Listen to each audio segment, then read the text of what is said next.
O nosso primeiro contacto social acontece com a nossa família e é através dela que aprendemos atitudes, comportamentos, nos tornamos seres sociais ao mesmo tempo que criamos a nossa individualidade. E não importa tanto a configuração familiar, é importante sim que a família nos conceda carinho, proteção, suporte, de maneira a que consigamos crescer a nível psicossocial, comportamental e com uma imagem positiva de nós próprios. Infelizmente, nem todas as famílias são um porto seguro para as suas crianças e são inúmeras as razões para que isso aconteça. Uma das principais são os divórcios, sobretudo os litigiosos e aqueles em que existem muitos conflitos e é disputada a custódia dos filhos. A alienação parental surge muitas vezes nestes quadros familiares.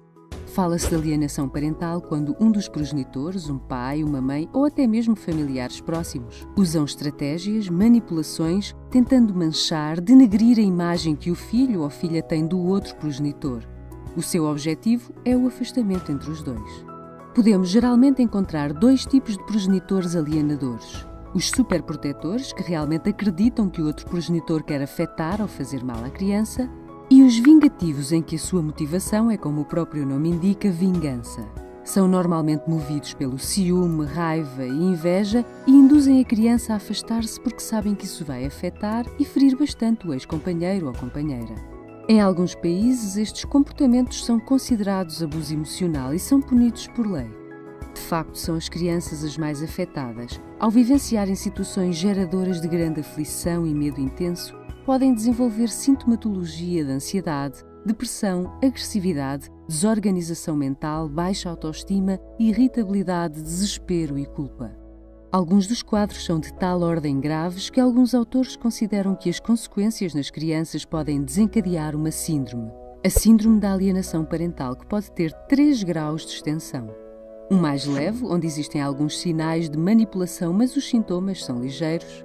Um grau moderado, que parece ser o mais comum, em que os sintomas nas crianças são bastante mais visíveis. Neste nível, elas tendem a expressar de forma categórica que o progenitor alienado é mau. Fazem comentários depreciativos do mesmo e as visitas aparentemente são feitas com má vontade. Mas quando o progenitor alienador se afasta, a criança tende a aproximar-se do progenitor alienado.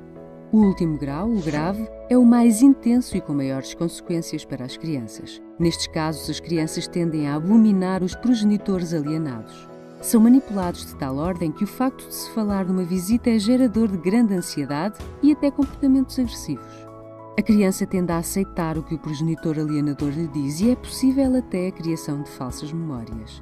É neste nível que podem acontecer falsas alegações de abusos físicos, psicológicos ou mesmo sexuais. Contudo, é importante referir que a síndrome da alienação parental não é totalmente aceite. Ela também não está contemplada em nenhuma classificação de transtornos mentais e do comportamento e não é considerada uma condição médica. Para além disso, identificar os sinais destas situações não é uma tarefa simples, tal como não é simples, em muitos casos, ter a certeza das argumentações dos progenitores, que normalmente acusam-se mutuamente e defendem posições diferentes. Em situações de divórcio que mais parecem batalhas campais com acusações mútuas, agressões e violência, ninguém ganha, todos perdem e as consequências podem ser graves, duradouras para todos e as crianças são as mais vulneráveis.